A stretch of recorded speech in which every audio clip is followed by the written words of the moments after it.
Bonjour à tous et bienvenue sur la chaîne YouTube de Cryptost Academy pour une nouvelle vidéo d'analyse on-chain. J'espère que vous allez bien. Je suis le professeur Chen et comme à notre habitude, nous allons nous intéresser au marché des crypto-monnaies, aujourd'hui spécifiquement à l'Ether. On a fait plusieurs vidéos sur Bitcoin au cours des dernières semaines, il y a eu beaucoup de choses à dire, c'était très intéressant. Maintenant, on va refaire un tour vers la seconde plus grande crypto-monnaie du marché, l'Ether, qui est donc la monnaie utilitaire du réseau Ethereum. Et nous allons voir qu'il y a pas mal de choses aussi à dire sur l'Ether en ce moment, qui est en train d'avoir une dynamique de fond potentiellement très intéressante, qui va donner beaucoup d'espoir aux détenteurs d'Ether qui attendent depuis longtemps que l'Ether fasse quelque chose. Vous allez voir ici au niveau du prix, notamment on va se rendre compte que le plafond de verre des 4000 $ limite l'ascension de l'Ether depuis maintenant plus de 3 ans, donc un plafond qui avait été marqué pour la première fois le 3 mai 2021 et actuellement on est en train encore une fois de tester les 4000 $. Il faut savoir que l'Ether n'a pas eu la chance de pouvoir entrer en phase de découverte de prix comme Bitcoin qui est déjà en train de progresser aux alentours des 100 000 $ et potentiellement plus. L'Ether, lui, n'est même pas rentré en découverte de prix, n'a même pas cassé son ancienne ATH qui était situé aux alentours des 4800, 4900 $. Donc on a vraiment une fourchette de prix entre les 4000 et les 5000 grosso modo qui va être une fourchette charnière pour nous permettre de pouvoir savoir si l'Ether va enfin arriver à s'extirper de ce range, ou plutôt de cette espèce de tasse-séance d'un point de vue technique qu'on est en train de former depuis déjà 3 ans. Donc il y a beaucoup d'excitation, beaucoup d'attentes vis-à-vis du marché de l'Ether. On va faire un point tout de suite sur la structure du marché de l'Ether, sur l'activité on-chain aussi de l'Ether. Mais avant de lancer cette vidéo, bien sûr, je vous invite, si vous appréciez ce contenu d'analyse on-chain gratuit, à nous soutenir sur la chaîne YouTube de Cryptost Academy en vous abonnant et en activant la cloche. Ça nous permet de valoriser énormément de choses. Ça vous prend 2 secondes.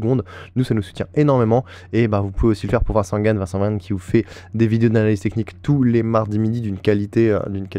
incroyable. Donc si vous appréciez ce contenu, soit les vidéos de Vincent Gann en analyse technique, soit moi-même avec l'analyse on-chain, n'hésitez pas à nous le faire savoir en commentaire et en nous soutenant. Ça vous coûte vraiment rien. Et nous, ça fait une énorme différence en ce qui nous concerne. Maintenant, nous allons nous intéresser en plus grande importance au marché de l'Ether. Et même si d'une manière isolée, on a l'impression que l'Ether est en train d'avoir une certaine force en ce moment et qu'il est prêt à casser le plafond de verre des 4000 $, je rappelle rapidement que si on compare avec le ratio Ether-BTC, on voit bien que la performance de l'Ether vis-à-vis du BTC est très faible. Vraiment, on a quelque chose de très peu significatif avec le support des 0,05 qui était considéré comme le support à ne pas casser, qui s'est effondré littéralement au cours de l'année 2024 avec vraiment un été très difficile pour l'Ether. Pour l'instant, on se situe aux alentours des 0,33 dans l'ensemble. Et même si on a eu un rebond avec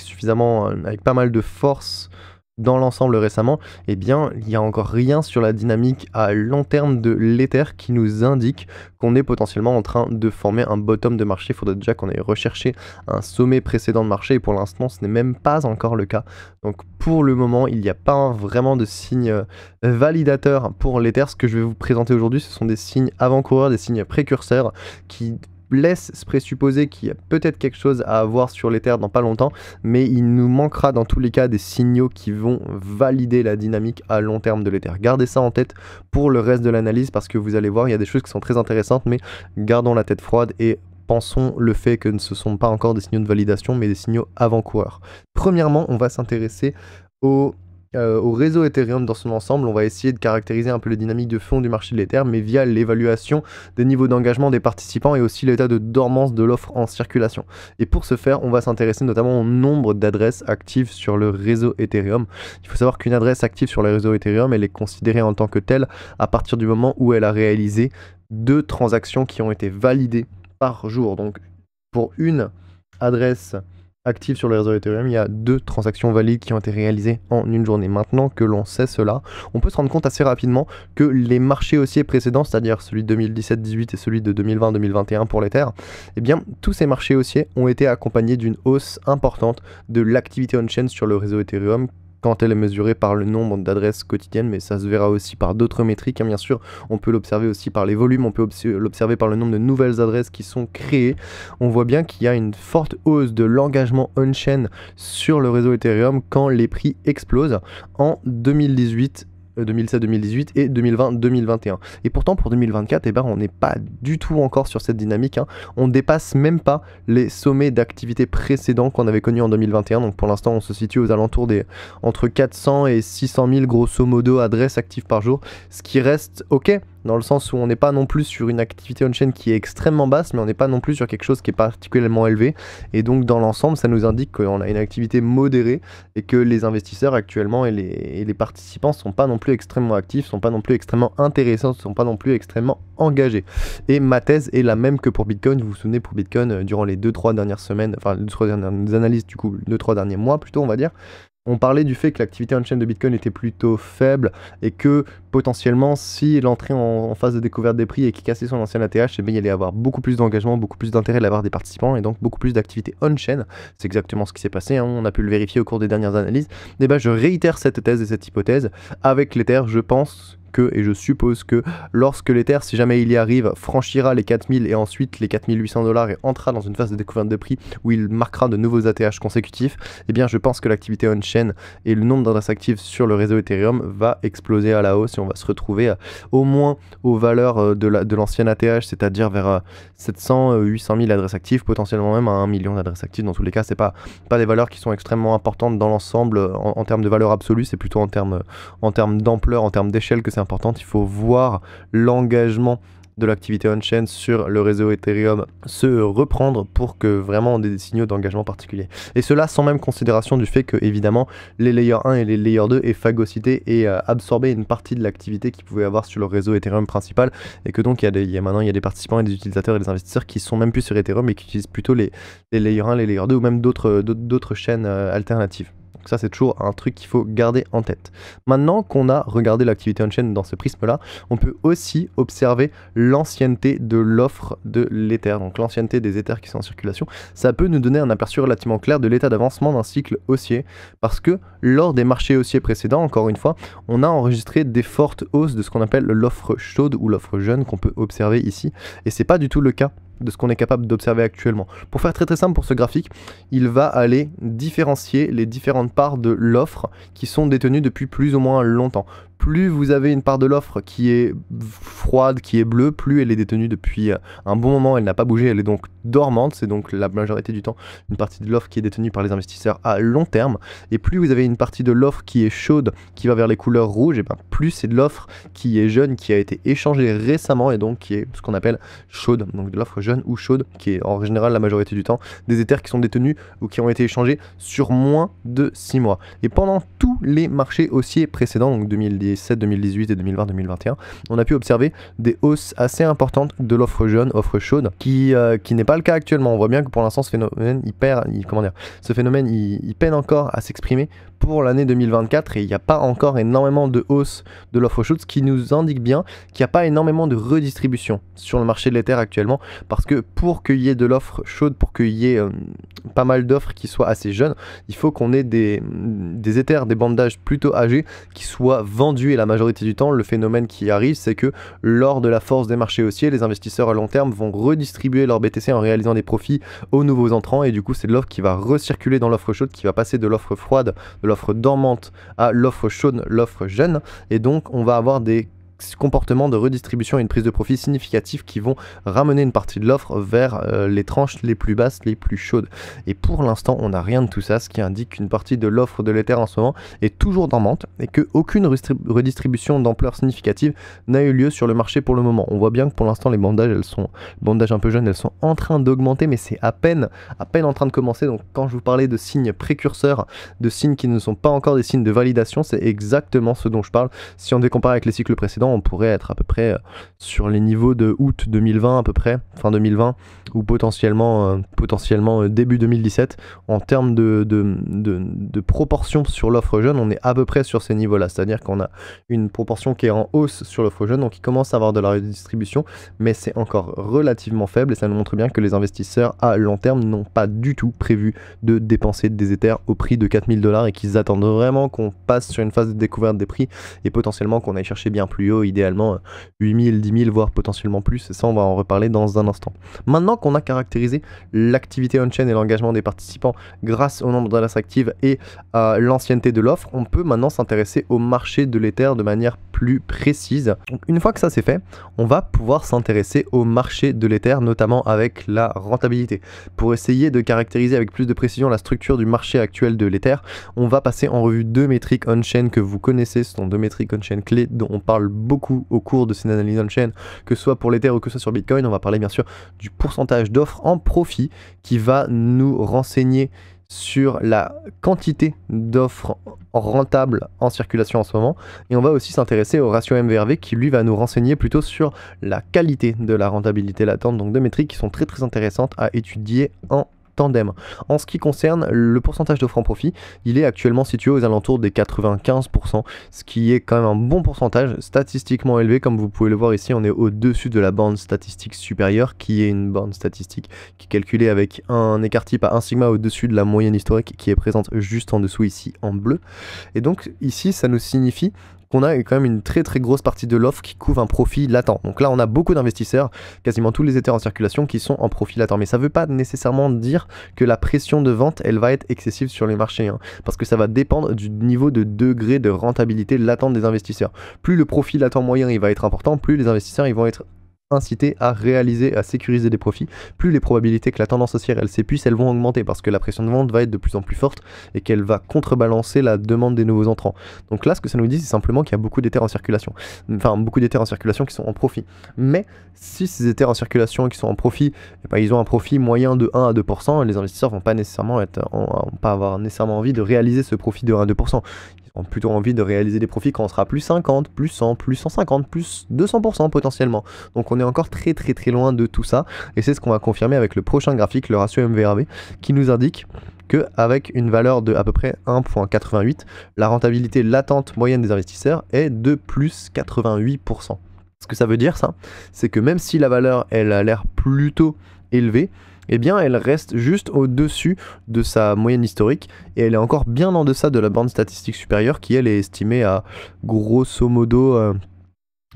plus 140%, là la valeur ne veut pas s'afficher mais c'était à peu près ce que j'avais noté, c'est-à-dire plus 140%. Et pour atteindre un tel niveau de rentabilité, que l'investisseur moyen ait un profit en général plus 140 ou plus 150%, eh bien il faudrait que l'Ether soit évalué à entre 8000 et 10 000 $ par unité, ce qui nous donne déjà un bon aperçu des objectifs de prix qu'on pourrait avoir pour l'Ether si jamais il entre en phase de découverte des prix pour les mois à venir, c'est-à-dire un potentiel doublement du prix si on part du principe que l'Ether va devoir s'affranchir d'une zone de prix qui est située entre une fourchette entre 4000 et 5000, et bien du coup ça nous donne un doublement entre 8000 et 10 000 pour arriver à un profit moyen de plus 140-150% pour les investisseurs. Et donc on voit bien que malgré le fait qu'on ait beaucoup d'Ethers en profit dans l'ensemble, eh bien la rentabilité moyenne de ces Ethers, elle n'est pas significativement élevée. C'est plutôt pas mal d'ailleurs, parce que ça nous indique qu'on n'est pas du tout sur une zone de saturation à court terme comme à long terme pour le marché de l'Ether. On n'est pas du tout sur les objectifs qu'on a pu connaître en fin de marché haussier en 2021 ou même en 2018 et 2017, avec vraiment une très forte rentabilité qui était statistiquement élevée, qui augmentait énormément la pression de vente potentielle sur le marché. On n'est pas du tout dans ce cadre d'études là, on est vraiment très bas comparément à ça, et donc on a encore énormément de marge de progression. Donc de ce point de vue là c'est quand même relativement positif. Maintenant qu'on a observé la rentabilité de l'Ether et du coup qu'on a vu l'état d'avancement cyclique du marché dans lequel on se situe actuellement sur l'Ether, on peut finir notre analyse en allant poser la question: mais que font les investisseurs à long terme? Est-ce que les investisseurs à long terme sont plutôt en train de réaliser d'énormes profits? Est-ce qu'ils sont vraiment en train en ce moment de dépenser énormément, ou est-ce qu'ils sont plutôt calmes, patients, et ils sont en train peut-être de dépenser quelques profits, mais dans l'ensemble ils sont pas du tout en train de se comporter comme ils se comportent en fin de cycle, c'est-à-dire avec une pression de vente qui est exacerbée, particulièrement importante? Eh bien on peut étudier donc les comportements des investisseurs à long terme, et notamment les flux, les profits réalisés en dollars, mais aussi les volumes dépensés en Ether, pour essayer de comprendre comment est-ce que ce comportement s'ancre dans une dynamique à long terme. Et pour l'instant, les investisseurs à long terme, ils réalisent des profits quand même assez conséquents, des profits d'à peu près entre 300 millions et 200 millions, on va dire, ça dépend des pics, entre 300 millions et 150, plutôt 200, allez on va dire 200, entre 300 et 200 millions de dollars par jour sur les marchés de l'Ether sont réalisés par les investisseurs à long terme, ce qui est un montant qui est statistique statistiquement élevé, hein. Quand on voit ici que ça dépasse la bande supérieure, on a ici des pics de réalisation de profit en termes de valeur dollar, encore une fois, qui sont assez importants. Ce qui pourrait nous porter à croire que la pression de vente est relativement importante. Ok. Sauf que si on regarde maintenant, non pas les volumes de profit réalisés en dollars, mais les volumes dépensés en Ether, eh bien on se rend compte que les volumes dépensés en Ether par les investisseurs à long terme, ils sont plus ou moins normaux, hein. Ils sont au-dessus de la moyenne historique qui est ici en violet, mais ils sont vraiment encore en dessous de la borne statistique supérieure qui est ici en rose. Donc on voit bien qu'on est encore très bas. Il y a encore pas mal de marge de progression et on se situe à peine aux alentours des entre 200 et 150 000 Ethers vendus par jour. Donc ça représente une pression de vente qui est tout à fait modérée et qui ne pourra pas à elle seule ralentir l'ascension du prix de l'Ether au-dessus des 4000 $, sachant notamment, même si ce n'a pas été présenté dans cette analyse, c'est une information qui est réservée pour les membres de Cryptost Academy et de notre communauté privée, je vous le dis quand même, on a à peu près 2/3 de toute cette pression de vente ici, donc à peu près 100 000 $, enfin 100 000 Ethers par jour, excusez-moi, qui sont absorbés par les ETF US. Donc il y a quasiment les 2/3 de cette pression de vente des investisseurs à long terme est absorbée par l'achat spot des ETF Ether aux États-Unis. Donc ça donne quand même une très bonne idée d'à quel point la pression de vente en ce moment sur le marché, elle est vraiment pas importante. Et ce n'est pas du tout ça qui va freiner le prix de l'Ether dans son ascension. Il y aura d'autres conditions, probablement le fait qu'il n'y ait pas nécessairement beaucoup d'entrées de capitaux parce que l'Ether attire pas énormément autant que le frais Bitcoin ou que le font d'autres layer 1 qui ont énormément surperformé au cours, comme je sais pas moi, Cardano, Solana ou même d'autres crypto-monnaies qui ont vraiment bien surperformé. Et donc on voit bien que pour l'instant l'Ether n'a pas encore eu son heure de gloire, mais il se situe dans un contexte qui est quand même très intéressant, et donc une structure on-chain qui méritait qu'on fasse une petite analyse aujourd'hui sur le sujet. On va faire le petit point ensemble avec le résumé. Donc in fine, les données de cette semaine, elles nous indiquent que l'activité des adresses Ethereum qui composent le réseau reste particulièrement basse et ne dépasse pas encore les niveaux d'engagement qu'on a connus en 2021. Du coup, pas encore énormément d'engagement, pas encore beaucoup d'intérêt sur l'activité on-chain de l'Ether, malgré le fait que bon, il y a des considérations sur, bien sûr, certains utilisateurs ont migré vers d'autres chaînes. Même sans ces considérations-là, on peut voir qu'il n'y a pas beaucoup d'engagement sur l'Ether dans l'ensemble. Et aussi, malgré le fait qu'on ait une vaste majorité de l'offre d'Ether qui soit détenue en profit actuellement, eh bien le profit latent moyen des investisseurs, il se maintient à des niveaux qui sont plutôt sains et on n'a aucun signe de saturation du marché à grande échelle pour le moment, donc vraiment aucun danger de ce point de vue-là. On attend encore de rentrer en phase de découverte de prix, donc c'est normal que le marché soit pas saturé de profit, qu'on n'ait pas encore énormément de prise de profit. Et ça se voit aussi au niveau des investisseurs à long terme parce que les volumes dépensés par les investisseurs à long terme restent relativement normaux avec à peu près 150 000 Ethers vendus par jour, ce qui est une valeur plutôt basse pour avoir des volumes de dépenses qui soient très importants et qui commencent à donner des signes de prudence sur le marché de l'Ether. Il faudrait qu'on ait à peu près entre 400 et 500 000 Ethers qui soient vendus par jour, ce qui n'est pas du tout le cas actuellement. Voilà qui fait le tour pour cette analyse de l'Ether, j'espère qu'elle vous aura plu. Bien entendu,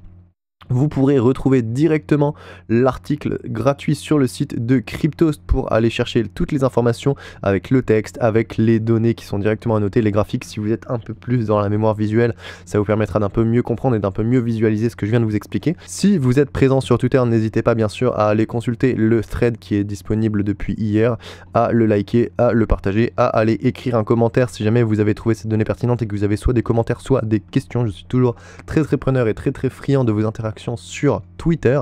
Et bien sûr, encore une fois, si vous avez aimé cette vidéo et que vous trouvez que notre contenu gratuit est de qualité, je vous invite à vous abonner à la chaîne YouTube de Cryptost Academy, à activer la petite cloche pour ne rien louper de nos prochains contenus. Et bien sûr, si vous ne voulez pas louper votre bull run et être entouré de la communauté on-chain et la communauté crypto en France la plus bienveillante et la plus pertinente qui soit, vous pouvez nous retrouver directement sur Cryptost Academy où vous retrouverez de l'analyse fondamentale, de l'analyse on-chain, de l'analyse technique avec la vidéo quotidienne de Vincent Gann, des analyses de tokens toutes les semaines, de l'aide à la chasse aux airdrops pour ne rien louper, des airdrops comme ceux qui ont pu arriver récemment, notamment ceux de Hyperliquid, un petit récap hebdomadaire de tout ce qui s'est passé sur le secteur des crypto-monnaies, un rapport mensuel sur tout ce qui s'est passé dans le mois pour le secteur des crypto-monnaies, et bien sûr, vous pouvez tester notre produit avec un premier mois qui vous sera remboursé si vous n'êtes pas satisfait. Donc on a une politique de satisfait remboursé. Vous testez le premier mois, si vous kiffez pas, dans ce cas-là, il n'y a pas de problème, on vous rembourse. Et si vous avez kiffé, eh bien vous pourrez même avoir moins 20% sur votre premier mois grâce au code promo PROF20 qui vous permettra d'avoir une petite réduction si vous avez apprécié le format, le produit, le contenu qu'on va vous offrir, vous aurez en plus économisé moins 20% sur votre premier mois. Donc n'hésitez pas à aller nous rejoindre chez Cryptost Academy. J'espère vous retrouver là-bas d'ici peu. C'était le Prof Chen. J'espère que cette vidéo vous aura plu encore une fois. Si on ne se retrouve pas avant la fin d'année, je vous souhaite d'excellentes fêtes, joyeux Noël et bonne fin d'année 2024. Meilleurs vœux pour 2025 et on se retrouve bientôt. Bonne journée à tous.